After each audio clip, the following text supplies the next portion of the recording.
Welcome back to the program. We are joined today by Gilbert. Selamat datang kembali di program ini. Hari ini kita ditemani oleh Gilbert Doctorow, seorang sejarawan, analis urusan internasional, dan penulis War Diaries, The Russia-Ukraine War.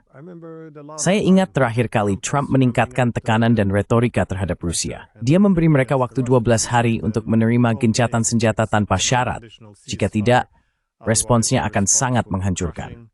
Tentu saja, kemungkinan Amerika jika tidak berperang dengan Rusia, sesuainya beraggressive di Timur Timur untuk mencoba memetrok Rusia. Hal ini membuat kegebalan disebut 12 hari itu marah. And then the 12 days expired, they met in Alaska and Trump took the unconditional. Mereka bertemu di Alaska dan Trump menarik tawaran gencatan senjata tanpa syarat. Saya penasaran. Sekarang setelah kita melihat pertunjukan ini lagi di Perserikatan Bangsa-Bangsa, kita mendengar retorika yang sama. Rusia kalah, Ukraina menang, kita akan merebut kembali semua wilayah ini. Dan sekalian saja, kenapa tidak mengambil sebagian wilayah Rusia dan menembak jatuh jet-jet Rusia? Dan sekali lagi, orang-orang Eropa sangat antusias. Akhirnya, Amerika bergabung, mereka membrace langsung setibanya. Kami memang sudah cukup terlibat. Pemnensuri permainan ini. How are you assessing this development? Well, before I begin, I'd like to congratulate you Sebelum saya mulai, saya ingin mengucapkan selamat kepada Anda karena telah menayangkan berbagai pendapat yang sangat beragam dari para ahli atau orang-orang yang sering tampil di media alternatif.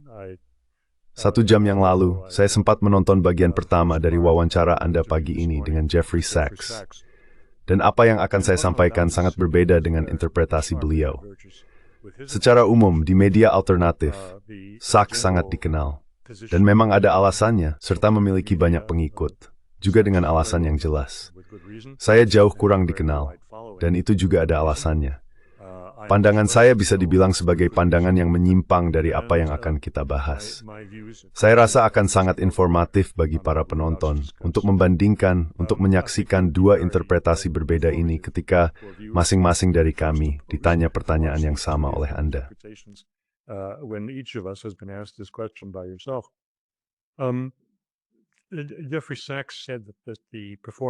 Jeffrey Sachs mengatakan bahwa penampilan Tuan Trump di Perserikatan Bangsa-Bangsa adalah kegagalan kepemimpinan yang sangat besar. Saya sama sekali tidak setuju. Namun di balik ini, bukan hanya pendapat saya tentang satu isu itu, atau pendapatnya tentang satu isu itu, tetapi juga di mana posisi kami berdua terhadap segala hal tentang Tuan Trump. Tidak banyak dibahas bahwa Tuan Sachs adalah seorang globalis secara definisi, mengingat posisinya di Universitas Columbia. Ia telah menjadi pendukung gerakan hijau selama 30 tahun terakhir, seluruh kariernya mendukung keberlanjutan. Dan Tuan Trump pidatonya di PBB mengkritik habis kedua posisi tersebut, baik globalisme, khususnya aspek yang berkaitan dengan perbatasan terbuka, maupun secara spesifik mengkritik gerakan hijau.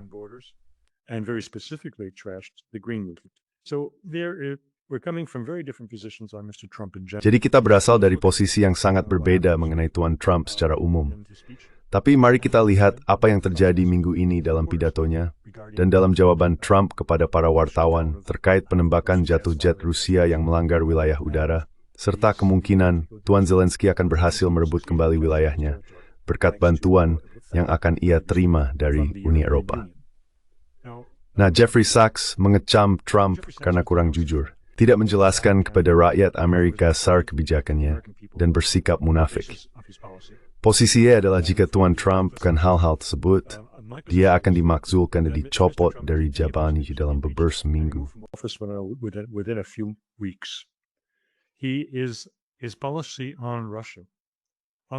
Kebijakannya terhadap Rusia tidak seperti kebijakannya terhadap gerakan hijau atau perbatasan terbuka, hampir tidak mendapat dukungan di kalangan MAGA. Bahkan dukungannya lebih sedikit lagi. Sebenarnya, mayoritas anggota Kongres dan mayoritas kalangan politik Amerika sangat menentangnya. Karena alasan itu, tidak ada kejujuran dalam pidatonya. Ada kepalsuan, bahasa ganda, dan dia menyesatkan orang-orang.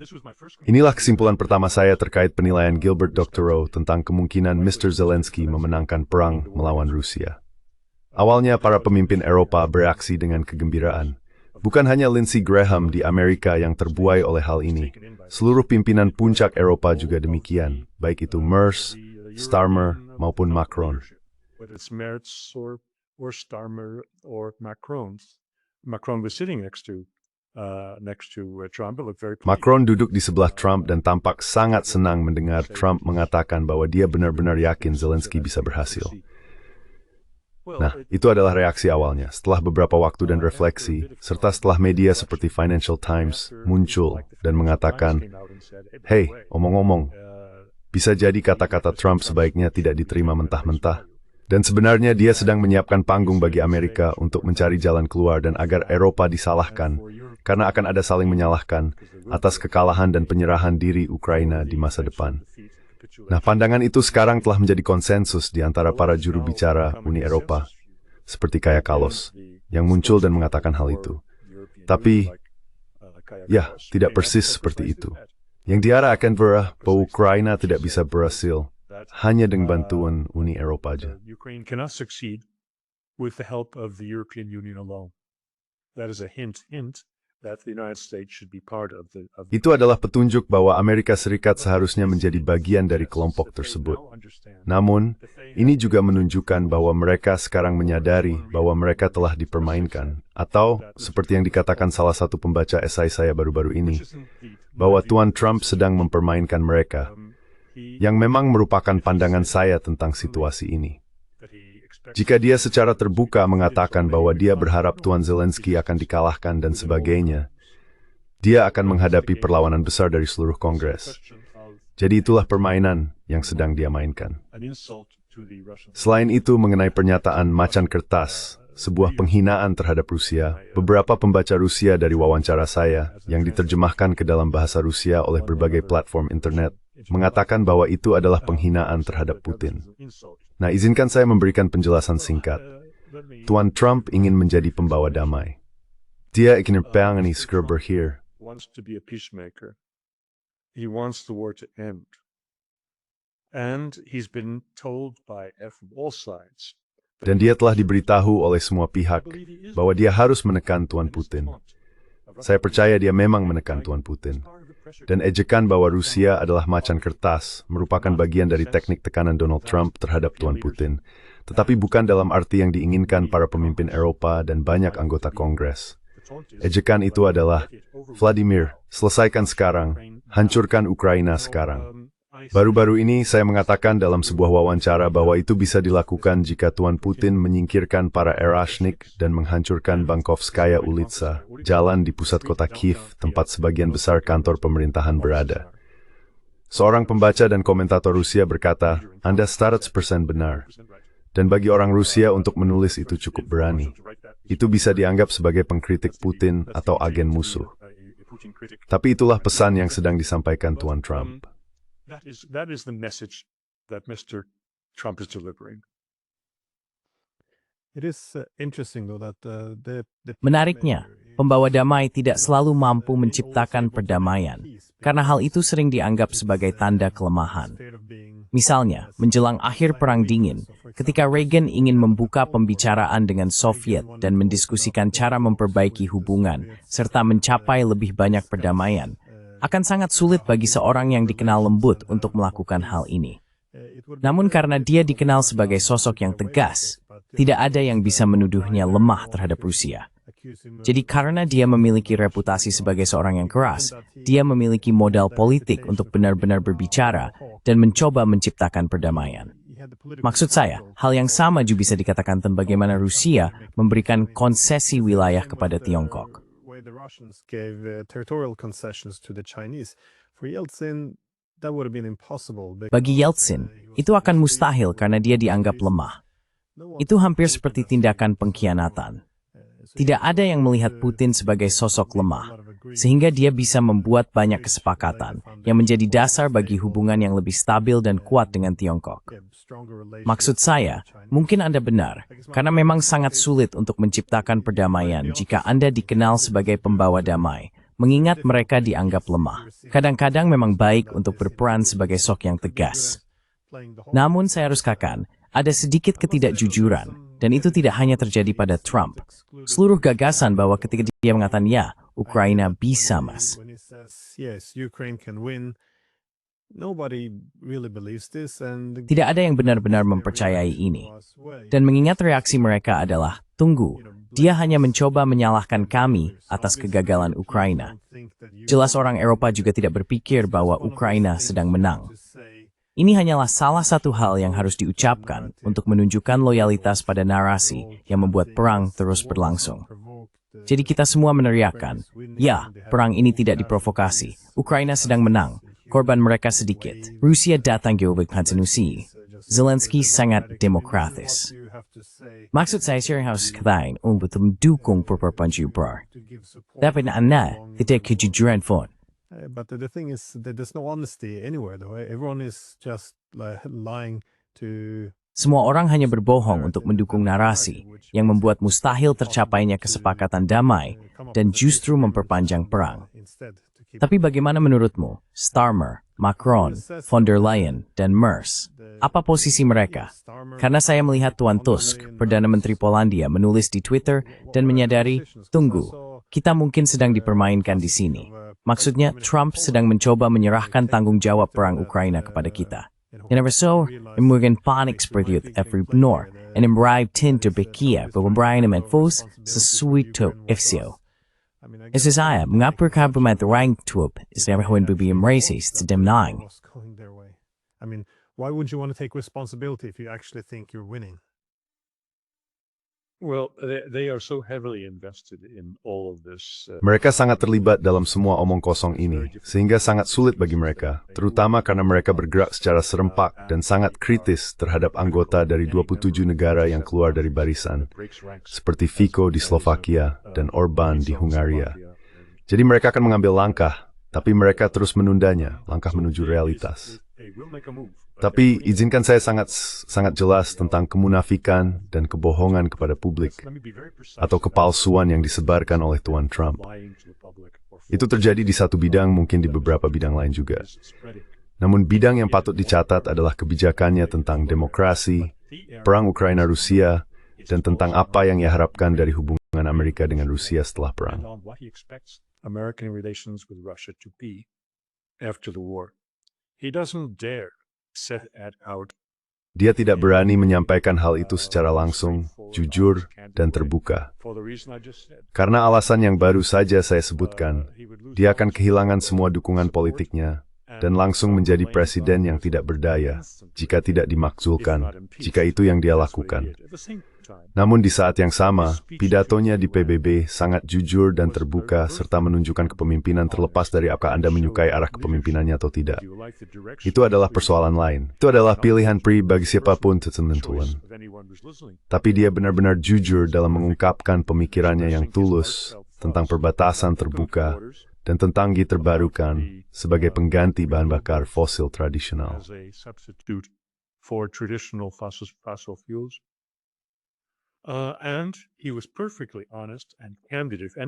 Dan dia benar-benar jujur dan terbuka jika saja ada yang mau mendengarkan pidatonya sampai selesai tentang dunia multipolar. Kenapa saya bilang begitu? Dia menegaskan bahwa adalah kewajiban para kepala negara dan kepala pemerintahan untuk menjaga kesejahteraan rakyatnya dan mendukung tradisi nasional masing-masing negara yang membentuk keunikan dan kedaulatan negara-negara tersebut. Astaga, itu benar-benar bertolak belakang dengan prinsip-prinsip dasar kaum neokonservatif dan globalisme. Dan itu diucapkan dari hati. Dia memang punya hati dan berbicara dari hati, tapi tidak soal Ukraina dan Rusia. He does speak from it, but not on Ukraine and Russia. But I hear what you're saying, John. Tapi saya mengerti maksud Anda. John Mearsheimer menafsirkannya dengan cara yang sama, bahwa pernyataan ini yang sangat agresif di atas kertas dan dalam retorika, pada dasarnya berfungsi untuk melepaskan tanggung jawab Trump dari perang Ukraina. Saya pikir ini meyakinkan, karena ketika dia berkata, ya, silakan saja tembak jatuh jet-jet Rusia, tapi Anda tahu, Amerika tidak akan ikut campur. Dan Anda bisa memberlakukan sanksi berat terhadap Rusia dan sanksi sekunder yang juga akan menghancurkan Eropa. Tapi Anda tahu, silakan duluan dan kami akan bergabung nanti. Ya, kami akan kirim semua senjata. Mereka bisa merebut kembali semua wilayah. Tapi Anda tahu, Anda harus membelinya dari kami. Dan mereka sebenarnya tidak punya uang. Amerika tidak punya senjata, dan Ukraina tidak punya cukup tentara. Jadi saya rasa argumen Anda dalam artikel itu cukup meyakinkan dalam hal ini. I found your argument in your article quite convincing in this sense. But I do have to say that words. Tapi saya harus mengatakan, kata-kata memang penting, dan retorika bisa sangat berbahaya. Seluruh argumen tentang serangan lebih dalam ke wilayah Rusia, mereka akan mengirim lebih banyak senjata. Itulah salah satu hal yang membuat Lindsey Graham sangat bersemangat. Seperti anak sekolah, bahwa sekarang Amerika tidak akan membatasi pengiriman senjata. Kita akan memiliki rudal jarak jauh yang menyerang jauh ke dalam Rusia, yang pada dasarnya merupakan serangan Amerika terhadap Rusia. Dan juga dengan jet-jet Rusia. Maksud saya, setelah kata-kata itu diucapkan, Rusia harus mempertimbangkannya. Dan sekali lagi, mereka sudah sangat jelas. Jika ada pihak di Eropa yang berpikir untuk menembak jet Rusia, maka itu adalah perang. Tidak ada jalan lain. Jadi tampaknya retorika, bagaimanapun juga, kini semakin memanas. It would be troublesome if there Akan menjadi masalah jika klaim, tuntutan, dan kepalan tangan di udara dari para pemimpin Eropa itu benar-benar berarti. Apa yang dilakukan Trump adalah memanggil gertakan mereka. Dan itu memang gertakan karena dia tahu, dan mereka juga tahu, bahwa mereka tidak memiliki kemampuan untuk melakukan apapun tanpa Amerika Serikat. Dan ini juga merupakan tantangan terhadap orang-orang Amerika, bawahan Trump, yang mengatakan kepadanya dan kemudian dia ulangi, oh, kita akan mengirim 3.000 rudal ke Ukraina, agar mereka bisa menyerang jauh ke dalam.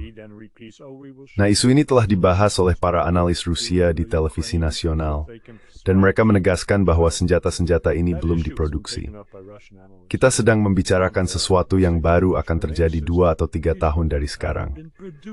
Ketika Trump mengatakan dia akan mengirimkannya, dia tidak menyebutkan kapan. Oh, mereka memang menyebutkan kapan, tapi itu tidak serius. Oh, they said when, but it wasn't serious. It's not going to be in 3 weeks. Therefore, this belligerence Itu tidak akan terjadi dalam 3 minggu. Oleh karena itu, sikap agresif yang tampak jelas dan bisa saja membuat orang seperti Lindsey Graham senang, sebenarnya juga hanya gertakan, omong kosong belaka. Sementara itu, Tuan Putin, seorang pengacara, dia memang terlatih sebagai pengacara, tidak ingin mengambil tindakan yang bukan lagi operasi militer khusus, melainkan sebenarnya merupakan tindakan perang. Dia tidak ingin melakukan itu tanpa otorisasi khusus dari parlemen. Pria itu, sang pengacara, bertindak bertentangan dengan dirinya sendiri sebagai panglima tertinggi Angkatan Bersenjata Rusia, yang juga bernama Vladimir Vladimirovich Putin. Jadi kita melihat kontradiksi di puncak kekuasaan Rusia. Dan hal ini seharusnya diselesaikan. Namun, masalah ini terus berlarut-larut. and it should be resolved. It's been lingering and lingering. Yeah, well, Zelensky. Ya, jadi Zelensky sempat membuat beberapa pernyataan bahwa dia mungkin akan menyerang. I'm not sure. Saya tidak yakin apakah dia akan menyerang Moskow dengan Tomahawk, sesuatu seperti itu. Tapi saya melihat sebuah laporan, saya belum memverifikasinya, tapi saya baca bahwa Tomahawk tidak akan diberikan. Jadi sekali lagi, ini juga akan menjadi sesuatu yang bisa menyebabkan perang langsung antara NATO dan Rusia. Jadi saya rasa, di balik retorika yang liar, masih ada sedikit akal sehat. Tapi soal akal sehat, menurut Anda, apa yang sebenarnya sedang terjadi saat ini? Maksud saya, Anda mengikuti perang ini dengan sangat cermat melalui catatan harian perang Anda. Dan selama waktu berjalan, situasinya perlahan-lahan mulai terurai. There's been, a gradual unraveling over time. We try to patch up the holes with new weapons, more aggressive recruitment. Kami mencoba menambal kekurangan dengan senjata baru, strategi rekrutmen yang lebih agresif di Ukraina. Tetapi saat ini ada banyak wilayah yang sekarang sedang dikepung. Bukan hanya Pokrovsk atau Konstantinovka, tetapi juga Kupiansk. Itu mungkin yang paling kritis. Ada banyak masalah yang menumpuk. Juga Front Zaporizhia yang sekarang ditutup baik dari barat maupun timur. Tapi begitu negara-negara mulai putus asa, dan Anda memang mengatakan bahwa Eropa telah berkomitmen penuh untuk ini, dan jika tidak ada jalur diplomatik, saya selalu khawatir bahwa keputusasaan akan berubah menjadi kebodohan. Dan sepertinya saat ini tidak kekurangan hal itu di Eropa. Jadi menurut Anda bagaimana? Apa yang Anda lihat akan terjadi? Saya bertanya karena saya melihat Rusia sekarang mengirim Oreshnik ke Belarus. Ini tidak yaktem Pravkemer sesuatu membrom tadi. I'm not sure if they will know something we don't know yet. Well, a couple of things. First, to ease the Baik, ada beberapa hal. Pertama, untuk memudahkan pendengar, Kupiansk telah digambarkan sebagai pos pertahanan utama Ukraina. Memang benar ini adalah pusat logistik, tetapi juga merupakan kota yang melindungi Kharkiv. Ini adalah bagian dari strategi Rusia untuk merebut Kharkiv tanpa melakukan serangan darat langsung ke Kharkiv, yang bisa sangat mahal dalam hal korban sipil. Bagaimanapun, Kharkiv bukan hanya kota terbesar kedua di Ukraina, tetapi pada dasarnya adalah kota berbahasa Rusia. Jadi mereka akan membunuh orang mereka sendiri jika masuk dan menyerbu kota itu. Karena itu, mereka berencana mengepung Kharkiv dan merebut Kupiansk adalah bagian besar dari strategi tersebut. Mereka melakukan ini dengan sangat dramatis menggunakan pipa bawah tanah peninggalan era Soviet, pipa gas, untuk diam-diam membawa pasukan mereka sendiri. Beberapa pipa ini cukup besar. Sebagai bersorba spies for the health Rusi, door mengendari sepeda motor atau scooter, tinggi pipa for Bollywood. or scooters through these pipes. Anyway, it was a very dramatic event. They already have. Bagaimanapun, itu adalah peristiwa yang sangat dramatis. Mereka sudah menempatkan pasukan mereka di pusat Kupiansk dan sedang membersihkannya. Ini adalah perkembayah timur laut karena daerah ini Kharkiv merupakan tempat persiapan ke perbatasan atau provinsi perbatasan Rusia, yaitu Oblast Belgorod dan Kursk. Selain itu, secara khusus, 700 tentara Ukraina yang dikabarkan telah dikepung oleh Rusia di dalam Kupiansk. Sebagian besar dari mereka adalah apa yang disebut tentara relawan Rusia atau Korps Relawan Rusia, yaitu orang-orang yang membelot dari Rusia, yang dipersenjatai dan dikirim oleh Ukraina untuk melakukan aksi teror dan membunuh warga sipil dalam serangan pertama Ukraina ke wilayah perbatasan, yang terjadi sekitar 1 tahun lalu, sebelum aksi di Kursk dan Belgorod.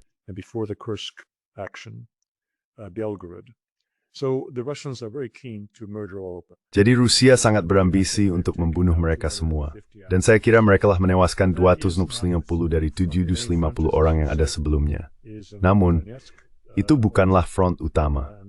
Front utama, seperti yang Anda katakan, berada di Oblast Donetsk.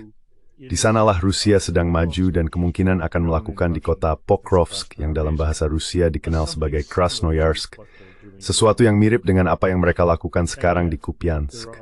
Namun, ada hal lain yang sedang terjadi. Anda telah menyebutkan Zaporozhye ya, tetapi ada sesuatu yang menurut saya lebih penting untuk kita pahami tentang bagaimana ini akan berakhir, yang sekarang sedang dibahas di televisi Rusia, yaitu kebutuhan untuk merebut Odessa, karena Odessa cukup dekat.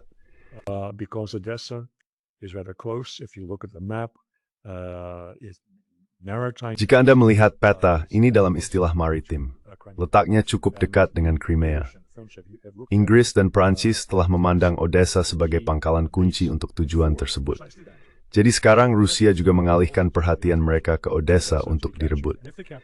Dan jika mereka berhasil merebutnya, ini akan banyak memberitahu Anda tentang bagaimana perang akan berakhir.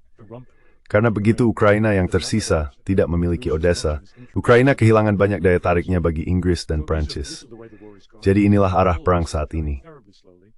Namun semua ini berjalan sangat lambat, dan dunia tidak diam di tempat. Inilah sebabnya saya percaya Tuan Trump mendorong Putin untuk segera mengakhirinya dengan tindakan mengejutkan, seperti serangan kilat ke Kiev yang melumpuhkan rezim Kiev.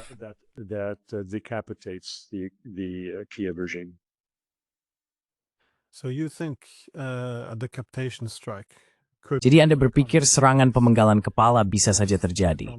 Maksudnya, saat garis depan mulai runtuh, untuk menambah kekacauan, langsung saja menyerang Kiev, karena, ya, sejauh ini Rusia, saya tidak bilang mereka belum menyentuh Kiev, karena mereka sudah, terutama belakangan ini. Tapi Anda tahu, itu mungkin tidak akan terlalu populer bahkan di dalam Rusia sendiri, mengingat peran historis Kiev dalam sejarah Rusia sebagai asal mula Kievan Rus. Tapi menurut Anda, ein Fortfixing Europalis Pertus bergobers the F But do you dekat. think such a decapitation strike could come in the foreseeable future? Well, first, for one thing, having the Oreshnik. Pertama-tama, memiliki Ereshnik Metseting Maturus dat mikir untuk menyerang Kiev. Mereka tidak coding with menghancurkan Lafra, gereja ortodoks, biara, dan tempat penyimpanan relikui suci, serta Rijera Santo Rusia yang sangat terkenal dan penting. Mereka tidak perlu merusak Kiev secara keseluruhan. Mereka hanya perlu menghancurkan dan masuk jauh ke tempat-tempat penyimpanan bawah tanah milik Tuan Zelensky dan lingkaran dekatnya di Bankovskaya Ulitsa dan satu atau dua lokasi lainnya. Jadi kerusakan material di Kiev akan minimal. Soal pemenggalan kepemimpinan, saya rasa itu sangat tergantung pada Tuan Trump. Jika misalnya dia benar-benar meningkatkan sanksi, melakukan sesuatu yang sangat mengganggu ekonomi Rusia, yang memang dalam kekuasaannya, dia bisa melakukan hal-hal yang cukup kejam. Itu mungkin saja mendorong Putin untuk melakukan apa yang seharusnya dia lakukan, yaitu beralih dari perang atrisi yang bisa berlangsung terlalu lama, menjadi mengakhiri rezim Zelensky. Kita lihat saja nanti. Finishing up the Zelensky regime. We'll see. I thought there was a big chance of something like this happening. Saya pikir ada kemungkinan besar sesuatu seperti ini terjadi setelah serangan terhadap kekuatan nuklir Rusia. Bahwa ini adalah sesuatu yang tidak bisa mereka, sesuatu yang akan mengakhiri perang gesekan. Tapi nyatanya, mereka tampaknya tetap melanjutkan pendekatan yang sama. Pertanyaan terakhir saya hanya ingin bertanya tentang ketegangan terbaru antara Eropa dan Rusia. Karena 2 hari lalu, saya juga melakukan wawancara dengan Kolonel Douglas MacGregor, yang sebelumnya adalah penasihat Menteri Pertahanan AS. Dia berpendapat bahwa dalam percakapan dengan berbagai orang dari intelijen AS, mereka cenderung menganggap ini sebagai tipuan Eropa. Mereka mengatakan hal ini dibesar-besarkan, dan bahwa orang Estonia khususnya tidak kredibel. Mereka berpendapat bahwa Polandia, Anda tahu, mereka kurang lebih, sebenarnya bukan kurang lebih, mereka secara terbuka mengakui bahwa tidak ada hulu ledak di situ. Tentu saja, Rusia stemala breho. Nisbuka mingutafan, thaifting tapting rednekdak. One that's what with you and Nika. Of course, there's no warheads, but also these weren't ours. They were, sent by. Mereka, seperti yang Anda tahu, dikirim oleh Ukraina. Sekali lagi saya tidak punya bukti di sini, jadi bukan kapasitas saya untuk mengatakan. Tapi bagaimana pendapat Anda tentang ketegangan ini? Bahkan jika memang Rusia yang melakukannya, untuk mungkin mengirim sinyal bahwa mereka juga bisa membawa perang ke wilayah Anda. Meskipun ini yang terjadi, saya agak bukan bingung, tapi saya mencatat antusiasme Eropa tentang hal ini. Seolah-olah mereka hampir bisa menunjukkan bukti kuat yang berasal dari Rusia. Sehingga sekarang mereka punya legitimasi untuk meningkatkan eskalasi atau menarik Amerika masuk. Saya sendiri tidak begitu yakin. Ya, bahkan di negara ini, karena maksud saya, di Norwegia, di Oslo, Anda tahu, mereka mengira itu adalah drone. Seperti, Rusia, dan pada akhirnya mereka tidak yakin apakah itu drone, dan keesokan harinya mereka menangkap seseorang dengan drone yang berbeda. Di orang Norwegia, ini tidak masuk akal. Tapi dorongan untuk berlari steamer antusiasme bahwa sekarang akhirnya Rusia menyertai sekarang saat ini melakukan sesuatu. Ini sangat mengejutkan. Strange to me. Well, none of us knows for sure, and I doubt that. Ya, tidak ada dari kita yang benar-benar tahu. Dan saya ragu kebenaran di balik ini akan diketahui selama beberapa dekade. Tapi kita melihatnya dari sudut pandang kita masing-masing. Dan sudut pandang saya adalah bahwa ini sesuai dengan pola operasi bendera palsu yang biasa dirancang dan sebagian dijalankan oleh Inggris, oleh MI6. Saya melihat pada waktu kejadian, waktu itu penting. Dalam kasus Estonia, Kaja Kallas sendiri mengatakan itu terjadi seminggu yang lalu. Anda tahu Rusia telah melakukan pelanggaran ini 4 kali tahun ini. Oke, kenapa Anda tidak mengatakan apa-apa sebelumnya? Kenapa ini baru muncul sekarang? Kenapa tiba-tiba, entah dari mana, Norwegia muncul? Kenapa tiba-tiba Denmark dan Perdana Menterinya, omong-omong bukan militernya? Militer di Denmark jauh lebih berhati-hati.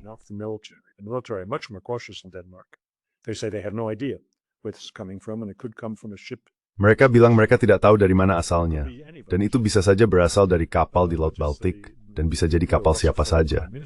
Tapi justru Perdana Menteri Denmark yang sangat anti-Rusia yang berkata, oh kita tidak bisa mengesampingkan I Rusia. believe MI6 is behind Oke, it, if it's- saya percaya MI6 yang ada di balik ini, karena ini sesuai dengan polanya. there's some kind of- Jika Anda melihat kembali satu dekade terakhir, setiap kali ada semacam operasi bendera palsu besar, baik itu di Suriah atau yang berkaitan dengan Rusia, itu selalu bertepatan dengan sesuatu. Nah, pembunuhan atau kematian Alexei Navalny, itu terjadi apa? Seminggu sebelum konferensi keamanan Munich ketika istrinya sudah dipersiapkan untuk datang dan berbicara. Nah, itu menarik. Tapi itu adalah sebuah rekayasa. Siapa yang punya akses ke dia di wilayah utara yang jauh? Who had access to him in the far north? Well, the Brits have a very extensive. Nah, Inggris memiliki sistem spionase dan aktivitas yang sangat luas di seluruh Rusia, terutama dengan bantuan orang-orang yang bisa menyamar sebagai orang Rusia, warga Ukraina, penutur bahasa Rusia, yang bekerja sama dengan mereka sebagai intelijen Ukraina. Dan saya pernah mengatakan bahwa Navalny dibunuh oleh Inggris. Saya juga mengatakan saat ini bahwa apa yang kita lihat adalah plot Inggris yang dibantu dan didukung oleh Ukraina, yang sepenuhnya terlibat. Karena hal ini menarik perhatian orang Eropa tentang betapa bergunanya Ukraina dalam memasok teknologi dan perangkat keras unik mereka untuk mencegat dan menghancurkan dengan biaya murah. Bukan dengan rudal seharga $50, melainkan drone seharga $20 yang datang dari Rusia. Itu sangat menguntungkan bagi Tuan Zelensky. Namun secara lebih luas, seluruh gagasan tentang tembok drone, Dermilem Lesodek Skiher Raune, tembok drone, itu Sibir, itu Ukraina, sebagai rekruternya tersebut. With the Ukrainians is part of this. That's one result. But the timing, again, for me is a big indicator. Itu salah satu hasilnya. Tapi sekali lagi, bagi saya, waktunya adalah indikator besar. Seluruh cerita tentang dugaan drone Rusia yang menyerang Polandia dan Rumania, lalu pelanggaran jet militer Rusia ke wilayah udara Estonia, semua itu terjadi di akhir dan sesaat setelah Zapad 25. Latihan bersama Belarus dan Rusia ini diadakan setiap 4 tahun sekali. Latihan itu baru saja berakhir dengan 100.000 tentara Rusia dan 25 delegasi asing. Banyak di antaranya cukup penting dan jelas merupakan calon pembeli perlengkapan militer Rusia serta pengatur keamanan dengan Rusia, tentu saja demi uang. Dan sangatlah nyaman untuk memulai lagi nyanyian Rusia ini guna mengalihkan perhatian dari keberhasilan besar Rusia di Zapad 25. That big Russian success in Zapad 25. It's behind the. Ya, di balik slogan retoris kosong di media, memang ada realitas yang lebih kompleks, saya rasa. Jadi terima kasih banyak sudah meluangkan waktu di hari Sabtu untuk berbicara. Dan ya, saya selalu sangat menghargai perspektif Anda. I always very much appreciate your perspectives. Well, I very much appreciate Syria hathingam hargi adan this year nemri demon berbinla aing jadodians. Zara rates and have a pap toward even art is a string. the need to get